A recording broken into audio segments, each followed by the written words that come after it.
Good evening students. तो आज जो हम टॉपिक करेंगे वो होगा magnetic field due to current carrying long straight wire. इस डेरिवेशन को दो तरीके से किया जा सकता है बच्चों।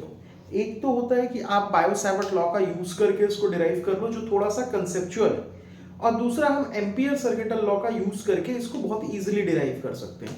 तो पहले मैं आपको क्या करता हूं, स्ट्रेट वायर के कारण से किसी पॉइंट पे होने वाली मैग्नेटिक फील्ड को बायो-सैवर्ट लॉ से डिराइव करता हूं, क्योंकि ये एक जनरलाइज्ड फॉर्म होगा।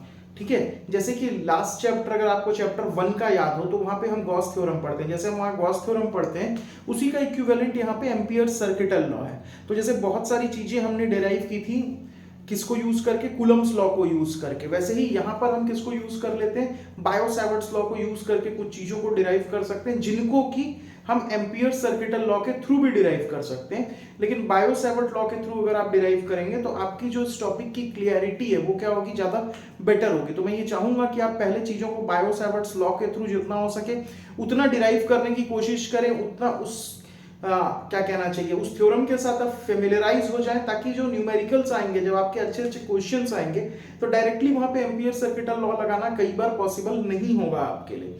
तो मैं ये चाहता हूं कि आपकी बायो-सैवर्ट लॉ के साथ जो फीलिंग है ना वो थोड़ी सी अच्छी हो जाए, आपकी अंडरस्टैंडिंग उस टॉपिक के लिए अच्छी हो जाए, आपको डर ना लगे। तो चलिए स्टार्ट करते हैं, देखते हैं क्या है। मान लीजिए कि एक करंट कैरिंग वायर है, ये करंट कैरिंग वायर है कुछ फाइनाइट लेंथ का। मान लो इसमें करंट जा रही है आपकी आई, और इसके करंट से हमें पॉइंट पी पे, किसी गिवन पॉइंट पी पे क्या निकालनी है, एक मैग्नेटिक फील्ड निकालनी है। तो कैसे करेंगे, सबसे पहला काम जो करिए आप वो तो देख लीजिए कि dB इक्वल्स टू क्या होता है, mu naught upon 4 pi I D L sine theta upon R square. ये कहां से आया, बायो-सैवर्ट्स लॉ का यूज करके आया।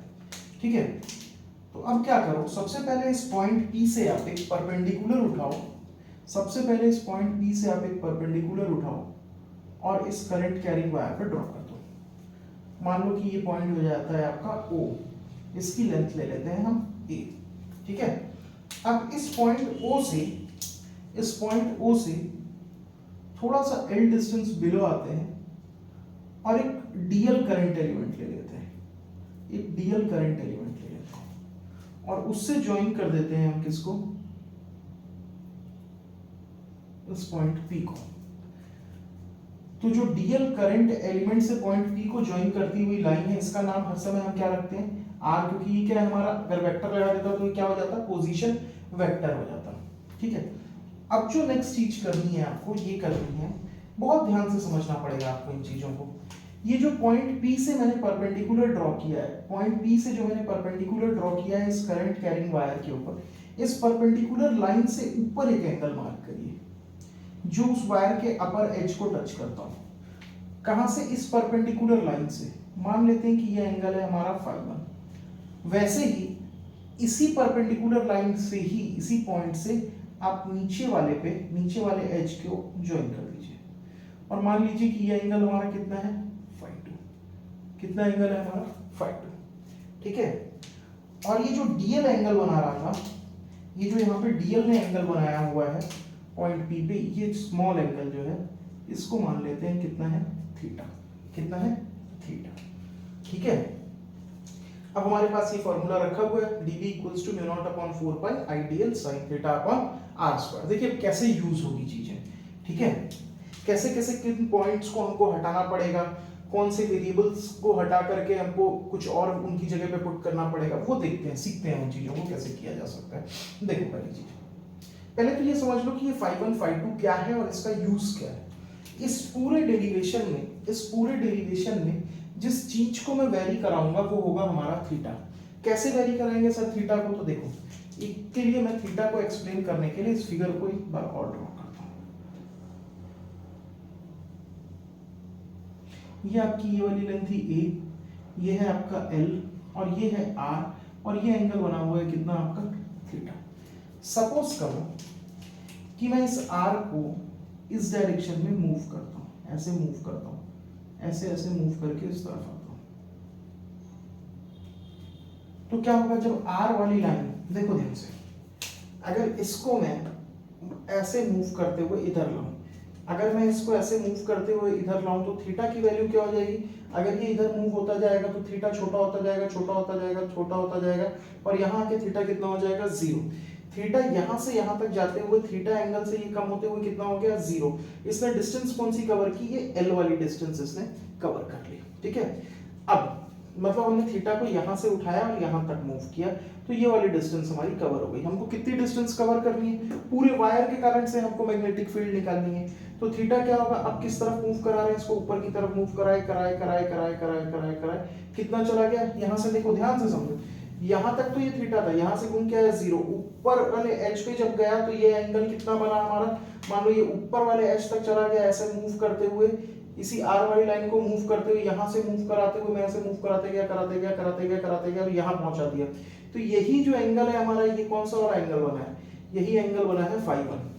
फिर थीटा इक्वल्स टू 0 से लेके मैंने इसको नीचे नीचे नीचे लेके गया लेके गया लेके गया लेके गया लेके गया, और यहाँ कहीं तक इसके नीचे वाले एज से जब ले जा करके ज्वाइन किया, तो ये जो एंगल बनता, अब जो ये एंगल बन रहा है, यही एंगल मेरा कौन सा है, φ2। मतलब रेफरेंस लाइन कौन सी है हमारी, ये ए वाली जो परपेंडिकुलर ड्रॉ था ना, पॉइंट पी से जो परपेंडिकुलर ड्रॉन था, ये हमारी रेफरेंस लाइन है। इसके ऊपर वाले एंगल का नाम मैंने क्या लिया हुआ है, φ1, और नीचे वाले एंगल का नाम क्या लिया हुआ है मैंने, φ2। ऐसा कोई जरूरी है क्या, नहीं जरूरी नहीं है, आप ऊपर वाले को φ2 नीचे वाले को φ1 लिख सकते हो, उससे कोई फर्क नहीं पड़ने वाला आपको, ठीक है। इस चीज को बस ध्यान रखना कि जो आपकी ये परपेंडिकुलर लाइन है, ये कौन सी रेफरेंस लाइन होगी, और एक एंगल आपको रेफरेंस लाइन के ऊपर लेना है और दूसरा एंगल आपको रेफरेंस लाइन के नीचे लेना है। ये चीज एकदम क्लियर होनी चाहिए आपको, ठीक। तो अब आगे बढ़ते हैं, इसमें देखते रहिए।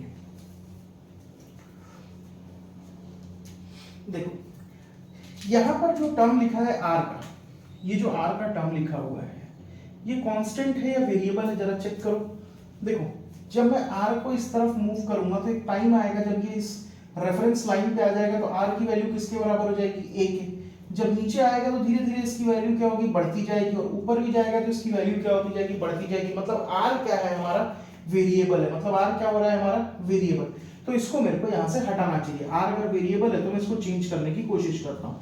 कैसे चेंज कर सकता हूँ, देखो अगर मैं यहाँ पे लिखूं cos थीटा, इस छोटे वाले ट्राइंगल में मैं cos थीटा निकालने की कोशिश करूं तो कितना हो जाएगा, बेस बाई हाइपोटेनियस, मतलब क्या हो जाएगा ये a बाई आर।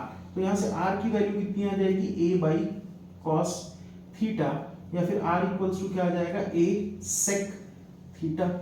ठीक है, ये क्लियर हो गया आपको। अब देखो हमारा वेरिएबल डीएल के फॉर्म में नहीं होना है, हमको किसके फॉर्म में वेरिएबल बनाना है, डी थीटा के फॉर्म में वेरिएबल बनाना है, क्योंकि हमारा वेरी क्या कर रहा है, थीटा वेरी कर रहा है। ठीक है, तो थीटा कैसे ले आया जाए, देखो अगर मैं यहाँ पे tan थीटा लिखने की कोशिश करूं, इसी छोटे ट्राइंगल में अगर मैं tan थीटा लिखूं तो कितना हो जाएगा, L परपेंडिकुलर बाई बेस, तो L बाई A। तो अगर मैं यहाँ से लिखूं तो L इक्वल्स टू कितना हो जाएगा, A tan थीटा। अब चलो मैं इसको क्या करता हूँ, डिफरेंशिएट करता हूँ थीटा के टर्म्स में। तो dl by D theta is equals to a constant के बाहर आ जाएगा, tan थीटा का डिफरेंशिएशन कितना हो जाएगा आपका, sec स्क्वायर थीटा। मतलब dl की वैल्यू कितनी आ जाएगी, a sec square theta d theta. dl की वैल्यू कितनी आ जाएगी, a sec square theta d theta. ठीक है, अब ये सारी वैल्यूज को जाकर के मैं वहां पे पुट कर देता हूँ। तो देखो मेरा db किसके बराबर हो जाएगा, देखो ये वैल्यूज को यहाँ पुट करते हैं। तो db इक्वल्स टू क्या हो जाएगा आपका, म्यू नॉट अपॉन 4 पाई आई।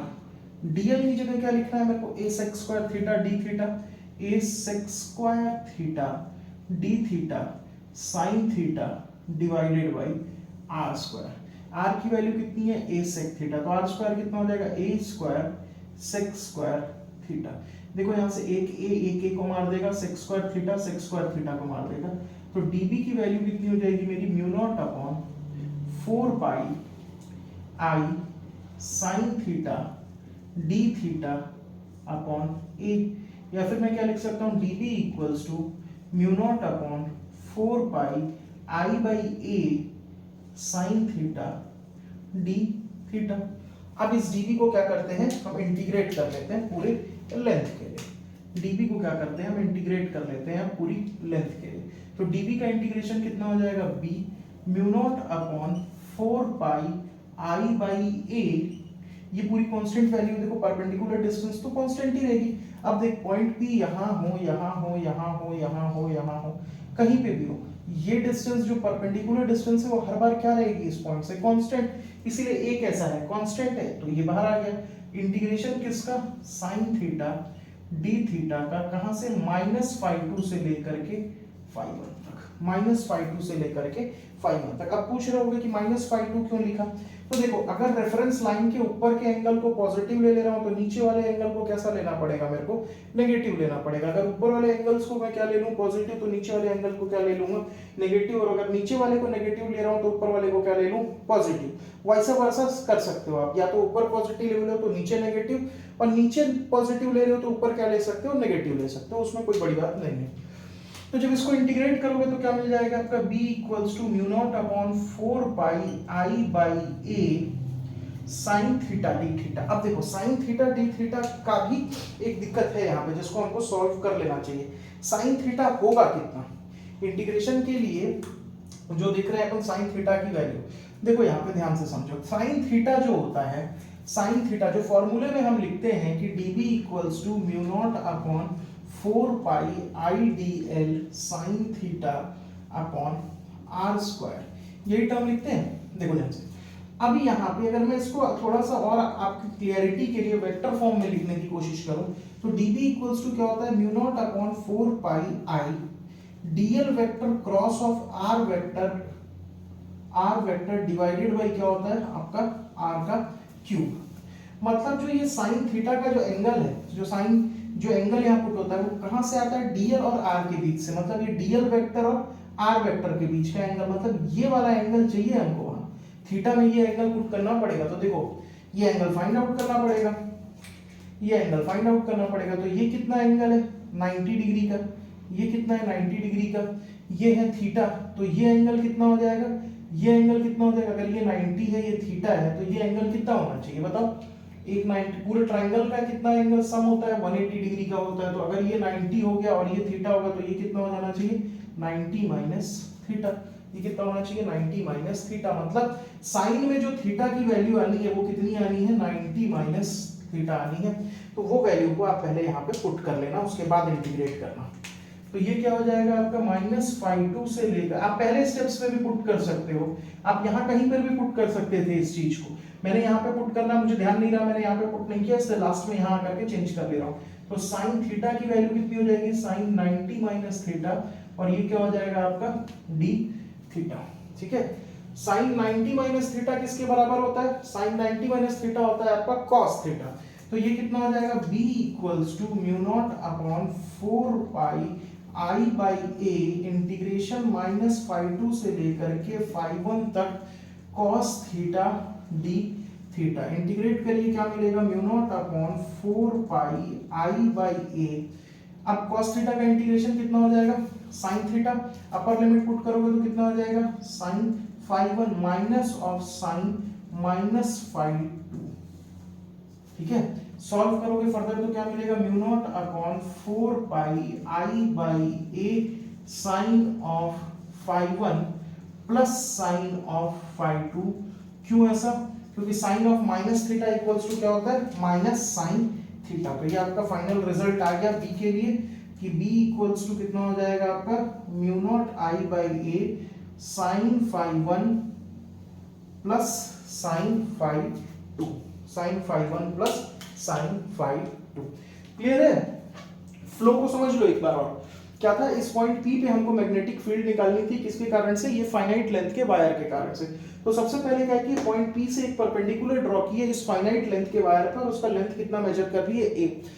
अब क्या करिए, इस पॉइंट O से जहां पे परपेंडिकुलर ड्रॉन है उससे L लेंथ नीचे आके मैंने एक DL एलिमेंट कट किया। DL एलिमेंट क्यों कट किया, क्योंकि जो बायो-सेवर्ट लॉ होता है वो किसी लेंथ पे एप्लीकेबल नहीं होता, वो इनफिनाइटली स्मॉल लेंथ पे ही एप्लीकेबल होता है, इसलिए मैंने क्या किया, एक DL लेंथ कट किया। अब DL से जो चीज इस पोजीशन को ज्वाइन करेगी वो क्या बनेगी, मेरी पोजीशन वेक्टर, इसलिए मैंने इसका नाम क्या रखा, R। अब क्या कहा मैंने कि इस रेफरेंस लाइन के ऊपर एक एंगल बनाइए जो कि अपर वाले पॉइंट को टच करे, और उसका नाम क्या लिया मैंने, φ1। फिर इस रेफरेंस लाइन से नीचे वाले एज को टच करता हुआ एक एंगल बनाया और उसका नाम क्या ले लिया मैंने, φ2 ले लिया। तो ये हो गया मेरा φ1 और ये क्या हो गया मेरा φ2। फिर मैंने देखा कि ये जो थीटा है, थीटा को अगर मैं वेरी करूं कहां से, -φ2 से लेके φ1 तक, तो ये पूरा लेंथ मेरा क्या हो जाएगा, कवर हो जाएगा। वैसे ही इस फॉर्मूले में जो r था ये वेरिएबल था, क्योंकि देखिए r अगर यहाँ पे हो, अगर इस रेफरेंस लाइन पे हो तो r की वैल्यू 1 हो जाएगी, अगर नीचे जाते जाए हम तो r की वैल्यू बढ़ती जाएगी, ऊपर जाते जाए तो भी r की वैल्यू क्या होती रहेगी, इंक्रीज होती रहेगी। इसीलिए r को मैंने चेंज किया। r को कैसे चेंज किया कि इस राइट एंगल ट्राइंगल में अगर आप cos थीटा देखोगे तो a/r होगा, यहां से क्या आ जाएगा, r = a sec थीटा। वैसे ही मेरे को क्या करना था, dl को हटाना था और किस टर्म को ले आना था, d थीटा को, क्योंकि मेरा वेरिएबल क्या था, थीटा था। तो मैंने tan थीटा = क्या लिखा, l/a, यहां से सॉल्व किया तो मेरे को क्या मिला, dl = a sec² theta d theta. ये सारी वैल्यूज को मैंने यहाँ पे पुट कर दिया। यहाँ पे मैंने आपको दिखाया कि जो sin थीटा होता है वेक्टर फॉर्म में, ये dl वेक्टर और r वेक्टर के बीच का एंगल होता है। तो ये है आपका dl वेक्टर और ये है r वेक्टर, इनके बीच में यहाँ पे एंगल बनेगा। ये 90 डिग्री है, ये थीटा है, तो ये एंगल कितना मिलेगा, 90 माइनस थीटा का एंगल मिल जाएगा। ठीक है, तो इसको मैंने यहाँ ला करके पुट कर दिया, sin 90 minus theta by coordinate geometry क्या होता है, बाई ट्रिग्नोमेट्री, ये कितना हो जाएगा आपका cos थीटा के बराबर। इसको पुट कर दीजिए, cos थीटा को इंटीग्रेट करेंगे तो आपको क्या मिलेगा, sin theta. Upper limit put करेंगे तो क्या हो जाएगा, sin φ1 minus lower limit put करेंगे तो sin of -φ2 minus sin minus theta जो होता है वो sin of minus theta equals to minus sin theta. तो माइनस बाहर आ गया, ये माइनस प्लस बन गया, तो फाइनली क्या मिला, μ0/4 पाई i/a sin φ1 प्लस sin φ2। ठीक है, तो ये एक फॉर्म हो गया इसका जनरल फॉर्म। अब इसकी डिफरेंट कंडीशंस है, उसके बारे में हम चर्चा करते हैं। ठीक है, यहाँ तक हो गया हमारा। तो अब क्या करते हैं, हम नेक्स्ट वीडियो में इसकी जो कंडीशंस होंगे उनके ऊपर क्या करेंगे, डिस्कशन कर लेंगे। ठीक है, थैंक यू।